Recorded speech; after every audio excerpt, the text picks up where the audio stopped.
আসসালামু আলাইকুম। গত 2 দিন আগে আমরা আমাদের ইনকিউবেটর মেশিনে বেশ কিছু কোয়েল পাখির ডিম দিয়েছি বাচ্চা ফোটানোর জন্য। এই কোয়েল পাখির ডিমগুলি দেওয়ার পর বেশ কিছু ডিম এখান থেকে ভাঙা বের হয়। বিশেষ করে আমরা যেহেতু এখন এক খামার থেকে অন্য খামারে ডিমগুলি নিয়ে আসি, আমাদের একটা খামার থেকে আমাদের আরেকটা খামারের দূরত্ব একটু বেশি, যে কারণে যাতায়াত পথে আমাদের একটু কষ্ট হয় এবং ডিমগুলি অনেকাংশ ভেঙে যায়। ভাঙা ডিমগুলিকে আমরা নানানভাবে নানান পদ্ধতিতে রান্না করে খেয়ে ফেলি, কিন্তু আজকে আমাদের সাথে একটা অদ্ভুত ঘটনা ঘটেছে, যেটা আমরা আগে পরে কখনো করিনি। সেই কাজটাই আজকে আমরা করবো ইনশাআল্লাহ। আপনারা হয়তো জানেন যে আমাদের কাছে অনেকগুলি ক্লাসিক কিং কোয়েল রয়েছে। এই কিং কোয়েলগুলি যখন ডিম পারে, ওই ডিমগুলিকে আমরা আমাদের ইনকিউবেটর মেশিনে দিয়ে বাচ্চা ফুটিয়ে ফেলি। বেশ কিছুদিন আগে এক জোড়া কিং কোয়েলকে আমরা আলাদা করে রেখেছিলাম, এক জোড়া না 2 জোড়া কিং কোয়েলকে আমরা আলাদা করে রেখেছিলাম। আমরা জানি যে এই কিং কোয়েলগুলি আলাদা থাকা অবস্থায় যদি জোড়া অবস্থায় দেওয়া যায় তাহলে ওরা নিজেরা ডিম পেরে নিজেরাই বাচ্চা ফোটায়। এ কারণেই আমরা 2 জোড়া কোয়েলকে 2টা খাঁচার মধ্যে দিয়েছিলাম দেখার জন্য যে ওরা আসলে এই কাজটা করে কিনা, অর্থাৎ ওরা নিজেরাই ডিম পেরে নিজেরাই বাচ্চা ফোটায় কিনা। এটা দেখার জন্য আজকে ওদের খাঁচাটা আমি খুলেছিলাম। খুলে দেখলাম যে অনেকগুলি ওরা ডিম পেরে রেখেছে, কিন্তু ওই ডিমগুলিতে ওরা তা দিচ্ছে না বা ডিমের উপর বসে না, এবং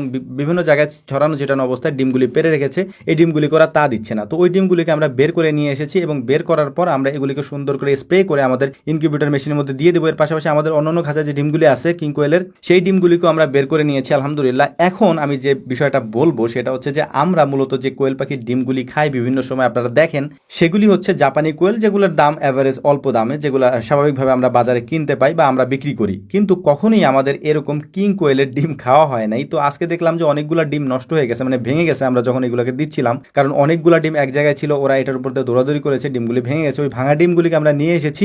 যেহেতু এই ডিমগুলি একটু দামি, একটু না অনেকটাই দামি, একটা কিং কোয়েলের ডিম সমান সমান দেখা যায় যে প্রায় 30-40টা হচ্ছে যে নর্মাল কোয়েলের ডিমের সমান দাম থাকে, তার থেকেও বেশি থাকে। যে কারণেই হচ্ছে ওই ডিমগুলোকে আমরা নিয়ে আজকে চিন্তা করছি যে এত দামি ডিম আমরা ফেলে দেবো কেন, এগুলাকে খেয়ে ফেলে যদি খাওয়া যায় আর কি। খাওয়া তো যাবেই, এগুলো যেহেতু কোয়েলের ডিম, মানে সাইজে একটু ছোট আর কি, মানে ওই কোয়েলের ডিমের তুলনায় এটা হচ্ছে অর্ধেক অর্ধেক বলা যায় বা 3/1 বলা যায়। ডিম একেবারে ছোট্ট আর কি। তো এটা খেয়ে তেমন একটা পোষাবে না। এটা তো সুন্দর সুন্দর বাচ্চা হয় এবং দেখতে অনেক সুন্দর হয় কিং কোয়েল, হয়তো আপনারা অনেকেই দেখছেন, আজকের ভিডিওতে হয়তো দেখছেন। তো আমরা এটা রান্না করতেছিলাম, রান্না করার পর দেখলাম যে আমাদের স্ট্রিট ফাস্টের যে মানে গাড়িটা, বিশেষ করে আমাদের এখান থেকে ঘি নিয়ে যায় যারা, ওনারা প্রতিদিন এই টাইমে আসেন এবং পার্সেলগুলো এখান থেকে নিয়ে যান আলহামদুলিল্লাহ। তো ওনারা যেহেতু এসেছেন এবং আমাদের এখানে আরো 2-3 জন মেহমান আছে, তো সবার জন্য হচ্ছে আমরা এইটা দিয়ে নুডলস রান্না করতেছিলাম। যেহেতু লোকজন একটু বেশি, তাই আমরা একটু বেশি করে দিয়েছি। এর পাশাপাশি যে কিং কোয়েলের ডিমগুলি ছিল, এই ডিমগুলিকে এই নুডলসের মধ্যে ধুয়ে পরিষ্কার করে একটা পলিথিনের মধ্যে দিয়ে রাখতেছিলাম যাতে এটা সিদ্ধ হয়, এবং সিদ্ধ করা ডিমগুলিকে পরবর্তীতে আমরা খেয়ে টেস্ট করে দেখবো যে নর্মাল ডিমের তুলনায় এই ডিমের স্বাদ কি বেশি না কম। ডিমগুলি সিদ্ধ হওয়ার পরে ডিমগুলি এখান থেকে উঠিয়েছি, একেবারে ছোট্ট ছোট্ট ডিম। এগুলা হচ্ছে যে মানে ছিলতে গিয়ে হচ্ছে যে প্রবলেম হচ্ছিল, এত ছোট।